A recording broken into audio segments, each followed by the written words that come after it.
previous class, we saw the young seagull in a very pathetic condition, isn't it? He didn't get anything to eat for 24 hours. He is alone on the ledge and he is in a very pathetic condition now with hungry. He is so much hunger and no one is near him and he is afraid to fly, isn't it? With all this, he is in a pathetic condition. അല്ലേ, നമ്മൾ വളരെ വളരെ പരിതാപകരമായിട്ടുള്ള അവസ്ഥയിൽ ഇരിക്കുന്ന young seagull കണ്ടു അല്ലേ? കഴിഞ്ഞ ക്ലാസ്സിൽ നമ്മൾ അതാണ് പറഞ്ഞത്. അവനൊന്നും കഴിക്കാൻ കിട്ടിയിട്ടില്ല. അവന്റെ പ്രശ്നം എന്താണ്? Main problem of the young seagull what he suffered from fear, isn't it? പേടി, പറക്കാൻ പേടി, തന്റെ കുഞ്ഞു ചിറകുകൾ ഈ വലിയ കടല് കടന്ന് അപ്പുറത്തേക്ക് പോവാൻ അതിന് സപ്പോർട്ട് ചെയ്യില്ല എന്നുള്ളൊരു പേടി. ഇത് കാരണമാണ്. What is the main problem? The lack of confidence, isn't it? Confidence ഇല്ലായ്മയാണ് ഇതിന്റെ ആ യങ് സീഗളിന്റെ പ്രധാന പ്രശ്നം. He is afraid to fly because of the lack of LACK lack എന്ന് പറഞ്ഞു കഴിഞ്ഞാൽ കുറവ്, അഭാവം. എന്തിന്റെ അഭാവം? കോൺഫിഡൻസ്, ആത്മവിശ്വാസം ഇല്ല എന്നുള്ളതാണ് യങ് സീഗളിന്റെ പ്രശ്നം കേട്ടോ. Most of us have the same problem, isn't it? Do you agree? Okay, we can continue this paragraph. He then trotted back and forth from one end of the ledge to the other, his long grey legs stepping daintily, trying to find some means of reaching his parents without having to fly. So he then trotted back. Trotted, what do you mean by trotted?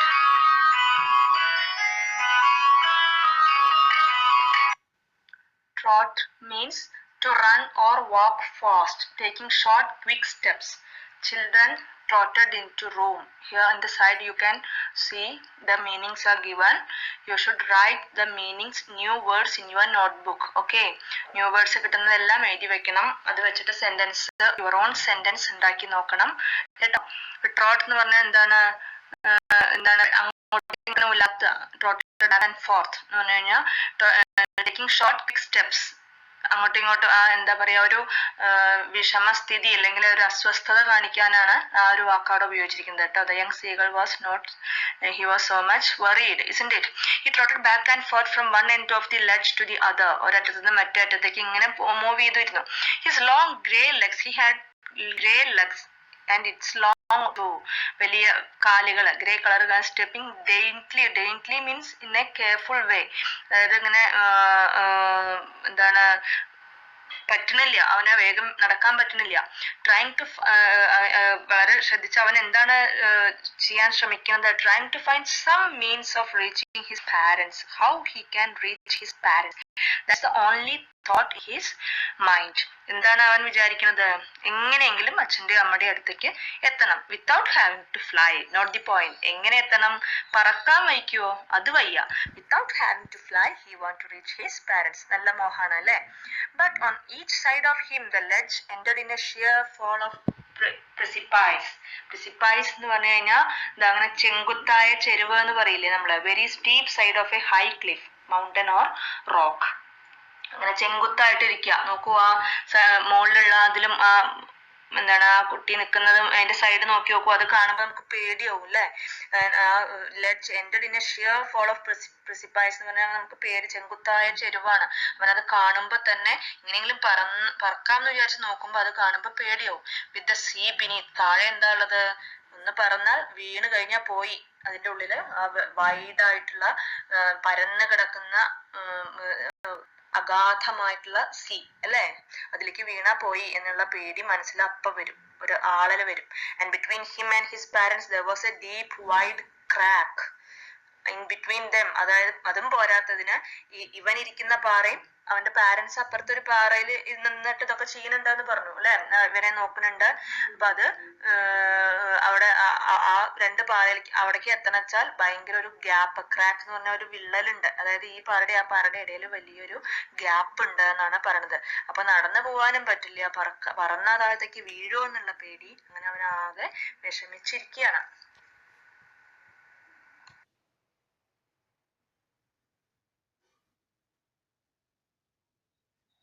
Surely he could reach them without flying if he could only move northwards along the cliff face. But then on what could he walk? So he is thinking how to reach his parents. എങ്ങനെയാണ് അപ്പോൾ ഇടയിലാണെന്ന് വെച്ചാൽ വലിയൊരു ഗ്യാപ്പാണ് അല്ലേ? അപ്പൊ അത് അങ്ങോട്ട് പോവാൻ എന്ത് ചെയ്യും എന്ന് ആലോചിച്ചു. He could reach dum without flying north words. ഏത് സൈഡിലാണ് മറ്റേ അവരുടെ അച്ഛനും അമ്മയൊക്കെ ഇരിക്കുന്ന സീകളിന്റെ പാരന്റ്സ് ഉള്ളത്? നോർത്ത് വേർഡ്സ് ലാണ്. അതായത് വടക്ക് ഭാഗത്തേക്ക് പോയാലാണ് അവരുടെ അടുത്ത് എത്താൻ പറ്റുക. ആ ക്ലിഫ് ഫേസിൽ നിന്നും വടക്ക് ഭാഗത്തേക്ക് പോയാൽ. പക്ഷെ അവിടെ വിത്തൗട്ട് ഫ്ലൈയിങ് എങ്ങനെയാണ് നോർത്ത് വേർഡ്സ് എല്ലാം. പക്ഷെ then on what he could walk. അതായത് അവിടെ ഒരു ക്രാക്ക് ആണെന്ന് പറഞ്ഞു. എന്ത് കൂടെ നടക്കും? അപ്പോ നടക്കാൻ അവിടെ സ്ഥലമില്ല, വലിയ ഗ്യാപ്പാണ്. അപ്പൊ ആ നോർത്തില് വലിയ ഗ്യാപ്പ് ആയതുകൊണ്ട് അങ്ങോട്ട് കടക്കാൻ പറ്റില്ല. There was no ledge and he was not a fly. ഞാനൊരു ഈച്ചയൊന്നും അല്ലല്ലോ എന്നാണ് അവൻ പറയണത്. നോക്കിക്കോ, ആ സീകളിന്റെ ചിന്ത, അപ്പോഴത്തെ മനസ്സിലെ ചിന്തയാണ്. അത് നിങ്ങൾ ആ സീകളായി നിന്ന് ചിന്തിച്ചു നോക്കൂ കേട്ടോ. അപ്പോഴാണ് നമുക്ക് ആ കഥയിലേക്ക് കൂടുതൽ നമുക്ക് ഇൻവോൾവ് ആവാൻ പറ്റുള്ളൂ. And above him he could see nothing. മുകളിലേക്ക് നോക്കിയാൽ ആകാശം അല്ലെ, ഒന്നുമില്ല, വേറൊന്നുമില്ല. താഴെ അണച്ചാൽ വലിയ എന്താണ് അഗാധമായ കടല്. The precipice was sheer and the top of it was perhaps further away than the sea beneath him. ഈ എന്താണ് ആ മുനമ്പ് അല്ലെ, ആ ചെങ്കുത്തായ ചെരുവ് അത്രയും ഇങ്ങനെ ചെരിഞ്ഞു നിൽക്കുകയാണ്. അതിന്റെ മുകളിലേക്കുള്ള അറ്റം നോക്കിക്കഴിഞ്ഞാൽ താഴെ സീയാ ഭേദം തോന്നും. അത്രയും എന്താണ് കണ്ടാ പേടിയാവും. ആ രീതിയിലാണ് അതിന്റെ കിടപ്പ്. ഇപ്പൊ ഒരു സീകളിലാകെ പേടിച്ച് എന്ത് ചെയ്യുമെന്നറിയാതെ he stepped slowly out to the brink of the ledge. Brink എന്ന് പറഞ്ഞു കഴിഞ്ഞാൽ അങ്ങനെ അറ്റത്തേക്ക്, അതിന്റെ ഏറ്റവും ആ ലെഡ്ജിന്റെ അറ്റത്തേക്ക് വരികയാണ്. And standing on the leg with the other leg hidden under his wing, and standing on one leg with the other leg hidden under his wing, he closed one eye, then the other, and pretended to be falling asleep. നമ്മുടെ സീകളില് ഇപ്പൊ 18ാമത്തെ അടവ് എടുക്കുക എന്ന് പറയില്ലേ, എന്താണ് ഇപ്പൊ പാരന്റ്സിന്റെ attention കിട്ടാൻ എന്ത് ചെയ്യും എന്നാലോചിച്ച് നിൽക്കുകയാണ്. അവൻ അതിന്റെ അറ്റത്തേക്ക് വന്നു. എന്നിട്ട് സ്റ്റാൻഡിങ് ഓൺ വൺ ലെഗ്, നോക്കൂ ഇവിടെ ഒരു ആ ചിത്രം കൊടുത്തിട്ടുണ്ട് മുകളിൽ. Standing on one leg he pretended to be falling asleep. നോക്കൂ, ക്ലോസ് വൺ ഐ. നിങ്ങളത് കണ്ടിട്ടുണ്ടാവൂല്ലേ, ഇങ്ങനത്തെ ഈ വെള്ളത്തിലുള്ള പക്ഷികളെ, കൊക്കൊക്കെ പോലുള്ള പക്ഷികളെ ഇങ്ങനെ ഒറ്റക്കാലിൽ ഇങ്ങനെ നിൽക്കും. എന്നിട്ട് കണ്ണടച്ച് അവരങ്ങനെ ഉറങ്ങണ പോലെ നമുക്ക് തോന്നും. അങ്ങനെ ഒറ്റക്കാലിൽ നിൽക്കുന്നത് നിങ്ങൾ ശ്രദ്ധിച്ചിട്ടുണ്ടാവും. അതുപോലെ തന്നെ നമ്മുടെ സീകളും യങ് സീകളും ഇങ്ങനെ ഒരു കാലിൽ നിന്ന് ഒരു എന്താണ് അതർ ലെഗ് ഹിഡൻ എന്ന് പറഞ്ഞാൽ ഒളിപ്പിച്ചു വെക്കുക. അണ്ടർ ഹിസ് വിങ്, ചിറകിന്റെ ഇടയിൽ ഒളിപ്പിച്ച് വെച്ച് രണ്ട് ചിത്രം കൊടുത്തിട്ടുണ്ട്. അങ്ങനെ ചിറകിന്റെ ഇടയിൽ കാല് ഒളിപ്പിച്ച് വെച്ചിട്ടുള്ളത്. എന്നിട്ട് closed one eye then the other he pretended to be falling. Pretended എന്ന് പറഞ്ഞാൽ എന്താണ്? ആക്ട് ചെയ്യുക. നോക്കൂ, എന്താണ്? അഭിനയിക്കുക. പ്രിറ്റൻഡഡ് ടു ബി എന്താണ്? ഞാൻ ഉറങ്ങണ പോലെ, പാവം വിശന്ന് കിടന്നുറങ്ങി എന്നൊരു സഹതാപം അച്ഛനും അമ്മയ്ക്കും തോന്നിയാലോ എന്ന് വിചാരിച്ച് അവൻ അങ്ങനെ അഭിനയിക്കുകയാണ്. Still they took no notice of him. ഇതിലിട്ട് അവര് കുലുങ്ങിയോ? ഏതൊന്നും അവരെ they took no, still എന്നിട്ടും they took no notice of him. They never cared him. അവരെ നോക്കിയത് പോലുമില്ല. He saw his two brothers and his sister lying on the plateau.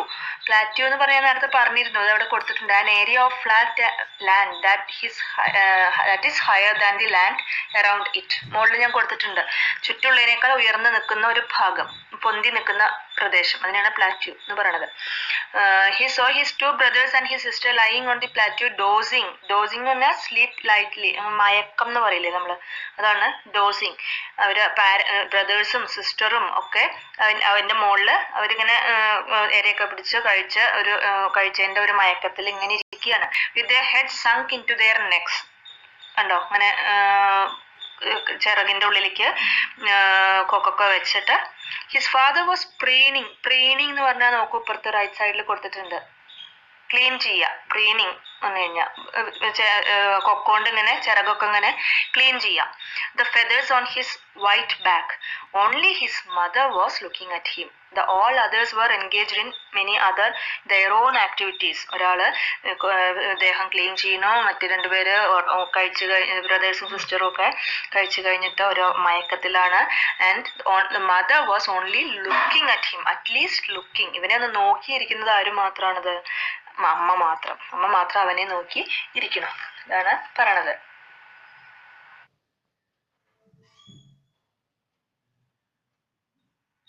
She was standing on a little high hump on the plateau. Hump എന്ന് പറഞ്ഞാൽ വീണ്ടും പൊന്തി നിൽക്കുന്ന സ്ഥലം. എന്താണ് ഹംപ് എന്ന് നോക്കൂ, കുറച്ചും കൂടി ഉയർന്ന് നിൽക്കണം. ഹംപ് നിങ്ങൾ കേട്ടിട്ടുണ്ടാവില്ലേ, റോഡിലൊക്കെ ഹംപ് ഇല്ലേ, സ്പീഡ് കുറയ്ക്കാൻ വേണ്ടിയിട്ട്, സ്പീഡ് ബ്രേക്കർ ആയിട്ട്.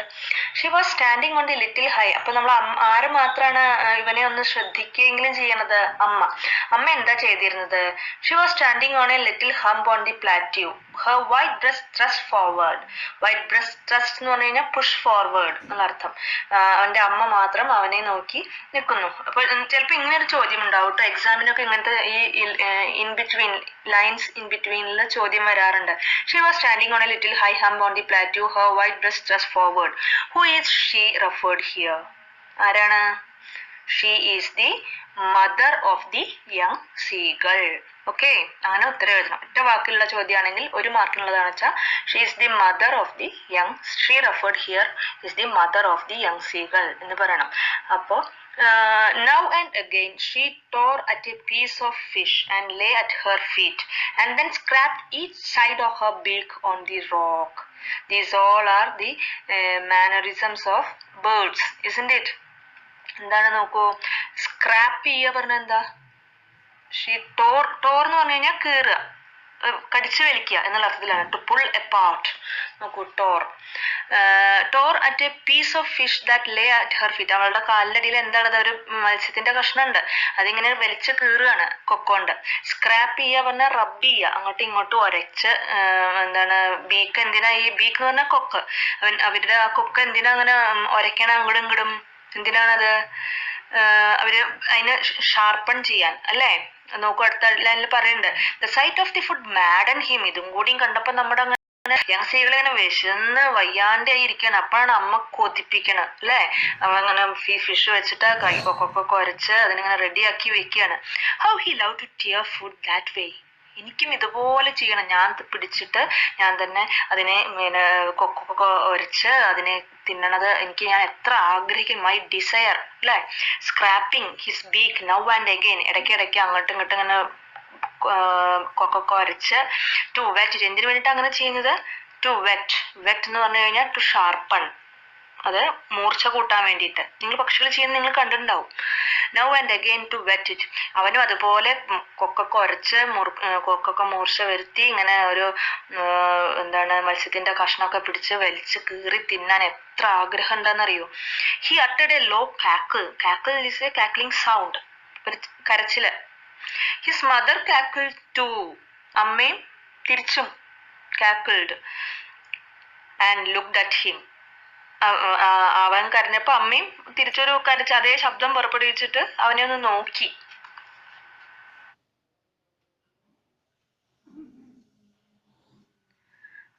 Here is the cackling sound. Okay, how the sounds they made. Low cackle എന്നാണ് പറയുന്നത്. എന്തുകൊണ്ടാണ് low cackle എന്ന് പറയാൻ കാരണം? He is tired, isn't it? അവന് ഉറക്കൊക്കെ അറിയാനും കൂടിയുള്ള ശക്തിയില്ല. നോക്കൂ, ഗ ഗ ഗ he cried. This is the sound the young seagull made, begging her to bring her some food. ഒരു കഷ്ണം തരുമോ അമ്മേ എന്ന് ചോദിച്ചിട്ടുള്ള ലോ കാക്ലിംഗ് സൗണ്ട്. ഓക്കെ, ഒരു കഷ്ണെങ്കിലും എന്ന് പറയണം. ഗാവ് ഷീ സ്ക്രീം ബാക്ക് മോക്കിംഗ്ലി. ഇപ്പൊ കിട്ടും, വേണം നോക്കിയിരുന്നോ എന്ന് പറയാണ് അല്ലെ. മോക്കിംഗ്ലി എന്ന് പറഞ്ഞു കഴിഞ്ഞാൽ പരിഹാസത്തോടു കൂടി. അവിടെ ഇരുന്നോ, ഒന്നും അനങ്ങാൻ വയ്യാണ്ട് ഇരിക്കുകയാണ് അല്ലെ. But he kept calling plaintively. Plaintively means sounding sad, mournful, സങ്കടത്തോടെ ഒരു കഷ്ണം ഒരു സഹതാപെങ്കിലും കിട്ടട്ടെ വെച്ചിട്ട്. And after a minute or so he uttered a joyful scream. ആ പ്ലെയിൻറ്റിംഗ്ലി വോയിസിന് ശേഷം അവൻ പെട്ടെന്ന് ഉറക്കെ നല്ല ജോയ്ഫുൾ എന്ന് പറഞ്ഞാൽ സന്തോഷത്തോട് കൂടിയിട്ടുള്ള ഒരു സ്ക്രീമിങ് സൗണ്ട്, ഒരു ശബ്ദം ഉണ്ടാക്കി. എന്തുകൊണ്ടാണ് അവൻ അങ്ങനെ ഉണ്ടാക്കാൻ കാരണം? അതിന്റെ കാരണമാണ് പറയുന്നത്. His mother had picked up a piece of fish and was flying across to him with it. What's the scene he saw there? എന്താ കണ്ടത്? അങ്ങനെ ഇരിക്കുമ്പോ ഇത് കഴിഞ്ഞപ്പോ അവന്റെ അമ്മ ദാ ഒരു കഷ്ണം എന്താണ് പീസ് ഓഫ് ഫിഷ് അല്ലെ, ഒരു കഷ്ണം മത്സ്യം കൊക്കിൽ വെച്ചതാ അവന്റെ അടുത്തേക്ക് പറന്നു വരുന്നു. ഹി ലീൻഡ് ഔട്ട് ഈഗേർലി അല്ലെ, ആർത്തിയാണ് അല്ലെ, എപ്പ കിട്ടുന്നുള്ളതാണല്ലേ. ലീൻ എന്ന് പറഞ്ഞാൽ മുന്നോട്ടായി, അത് വേഗം കിട്ടാൻ വേണ്ടിയിട്ട് മുന്നോട്ട് ചാഞ്ഞു നിൽക്കുകയാണ്. Lean out eagerly tapping the rock with his feet. Tapping rock, ആ സീനൊക്കെ നിങ്ങൾ ആലോചിക്കണം കേട്ടോ. ഇങ്ങനെ കാലുകൊണ്ട് ഇങ്ങനെ ഇട്ടിട്ട് അടിക്കുകയാണ്, രണ്ട് കാലും വെച്ച് ടാപ്പ് ചെയ്ത് റോക്കിന്റെ മുകളിൽ ഇങ്ങനെ ഇട്ടടിച്ചിട്ട് ഇത് കിട്ടാൻ വേണ്ടി, പെട്ടെന്ന് കിട്ടാൻ വേണ്ടിയിട്ട് നിൽക്കുകയാണ് അവൻ. ഇത് കണ്ടപ്പോ പക്ഷികൾ ചെയ്യുന്നത് അതൊക്കെ ഭക്ഷണം കാണുമ്പോൾ ചെയ്യുന്നതാണ് ഈ tapping on the rock, on the floor with their leg. He leaned out eagerly, tapping the rock with his feet, trying to get nearer to her. എന്തിനാ ലീൻ ചെയ്തത്, ഇങ്ങനെ മുന്നോട്ടാഞ്ഞത്? പെട്ടെന്ന് അവളുടെ അടുത്ത് എത്താൻ. nearer to her as she flew across. അങ്ങനെ അമ്മ അടുത്ത് വന്നു കണ്ടപ്പോ വേഗം ആഞ്ഞ് നിന്നതാണ്. അപ്പോഴേക്കും അവൾ എന്താ ചെയ്തത്? പറ്റിച്ചേ അല്ലെ. she flew across, അവന്റെ മീതെ കൂടെ അപ്പുറത്തേക്ക് അങ്ങോട്ട് പറന്നു പോയി. But when she was just opposite to him, abreast the ledge, abreast means next, അടുത്ത് തൊട്ടപ്പുറത്തെ പാറയിലാണ് പോയിരുന്നത്. She halted her legs hanging limb. അവിടെ തൊട്ടില്ല എന്ന് പറഞ്ഞാൽ halted പറഞ്ഞാൽ അവിടെ അങ്ങനെ നിൽക്കുകയാണ്, halt ചെയ്യുക. her legs hanging limb. limb എന്ന് പറഞ്ഞു കഴിഞ്ഞാൽ മുടന്ത എന്നുള്ള അർത്ഥമാണ്. പക്ഷെ ഇവിടെ അങ്ങനെയല്ല, ഒരു ശക്തിയില്ലാത്ത പോലെ അങ്ങനെ കുഴഞ്ഞു നിൽക്കുക. അതായത് അവൾ അവിടെ നിൽക്കണില്ല, ഉറച്ചു നിൽക്കണില്ല, പറക്കാൻ തയ്യാറായ പോലെ നിൽക്കുകയാണ്. her wings motionless, but she is not flying. പറക്കുന്നില്ല, മോഷൻലെസ് എന്ന് പറഞ്ഞാൽ അനക്കമില്ലാതെ. the piece of fish in her beak almost within the reach of his beak. എങ്ങനെയാണ് ഇരിക്കുന്നത് നോക്കൂ. തൊട്ടപ്പുറത്തുള്ള പാറയില് അവളിങ്ങനെ തൊട്ടില്ല എന്നുള്ള പോലെ അവളുടെ വായിലുള്ള പീസ് ഓഫ് ഫിഷ് അത് ഇവന്റെ കൊക്കിന്റെ തൊട്ടില്ല എന്നുള്ള പോലെയാണ് ഇരിക്കുന്നത്. Within the reach of his beak. ഒന്ന് ആഞ്ഞു കഴിഞ്ഞാൽ കിട്ടും, ആ രീതിയിൽ ഇപ്പൊ കിട്ടുന്നുള്ള രീതിയിലാണ് ഇപ്പൊ ആ ബീക്ക് ഇരിക്കുന്നത്. അപ്പൊ ആ ഒരു ക്രൂഷ്യൽ മൊമെന്റിലാണ് കേട്ടോ അവനത് ഭക്ഷണം വേണം, അവന്റെ അമ്മയാണെന്ന് വെച്ചാൽ കൊടുക്കണില്ല, തൊട്ടടുത്ത് വന്ന് കൊതിപ്പിച്ചിട്ട് ഇങ്ങനെ ഇരിക്കുകയാണ്. പിന്നെ എന്താ ഉണ്ടാവുക നമുക്ക് നോക്കാം.